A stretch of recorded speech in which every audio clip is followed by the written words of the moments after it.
另外，关心屏东民用工厂大火，立法院昨昏是就相关的部会进行专案报告。内政部长林佑昌伊表示，火灾甲消防装备无直接的关系。也毋过有立委是认为讲，民用咧发生火灾的厂区有囤超过30倍的公共危险物品，也毋过拢无照规定去申报，嘛无互发现，即期政府稽查做无头，而且嘛批评讲，因导成演练的稽查，政府咧查核的时嘛无认真。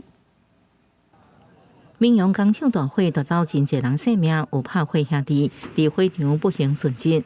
立法院初二邀请跨部会对火灾抢救做专案报告。内政部长林佑昌备询时阵强调，大火甲消防装备无直接的关系。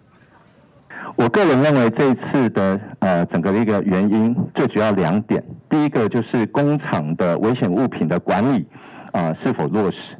第二个，我们应该要厘清的是这个厂区的人员的撤离这个有没有彻底？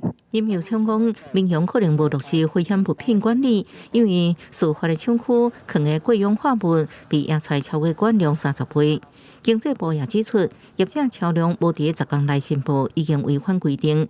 不过，立委搁较关心，中央到地方是毋是有确实稽查呢？基本上就是没有去做这些查核动作哈，你到现在还不敢告诉我哪个单位应该负这个责任哈。最好的方式还是要透过申报的资讯来做后续的稽查。包含内政部甲经济部拢表示，敢若靠加强稽查，无法度根本解决问题，服业者自律搁较重要。不过面对种种质疑，林佑昌也强调会检讨，对于无落实危险物品申报，研究要提悬罚则。只是事发前3个月，民用才拄结束自卫消防编组演练。那火灾的时阵，也是有员工无马上向外逃出来，也互立委质疑演练拢无落实。发生到严过的时候，到短3个月呢，我真的感觉很不落实。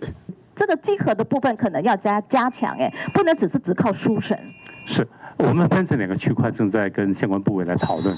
这场工厂大火烧出消防甲建物管理的问题，立委也批评中央地方杀来杀去，各单位责任，到即马依然无调查清楚。林佑昌是回应，详细导火原因，拢要来调查。记者综合报道。